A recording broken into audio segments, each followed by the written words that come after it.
Sanibonani bobhuti nabasisi belokho South Africa. Imi-email the futhi. Bantu bakithi nifuna i-advice kini ukuthi munivayise ninkinga nicabanile nemngane wami. Umngane wami lo akasanikhulumisi. Umngane wami intshela ukuthi njalo yamfika manje ngiqonqe manje ngichina inhloko anitshela ukuthi indoda yakhe imnanda.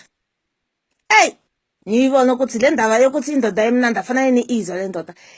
Lokho umuntu makuxoxela ukuthi nandoza akuxoxela ukuthi inkota akuxoxela ukuthi manisonje mamnandi wenza ini wahamba wothenga wenza ini umezwe ukuthi manjani mamnandi nihambe ke mina niyizwe indoda ukuthi imnanda or ayikho mnanda yena nimfonela mngane wami ayile Kwini nabangane bakhe nimfonela ethi mngane mangi wakho nivuye kwakho manje ukuthi nihambe niyozwile indoda yakho imnandi ayikho mnanda indoda yakho impi ayikho mnandi and futhi nimtshela ukuthi nale mbedo wakhe uphakamile awuyehlisa kancane manje mngane wami akasanikhulumisi unikwatele nyenza kanjani ngicela advisor ngiyanicela uthi mina nithathile indoda yakhe nidlile indoda yakhe kodwa naye udlile nami nidlile sidlile sonke ukuthi isizwe ukuthi imnanda manje ngikwatele nyenza kanjani.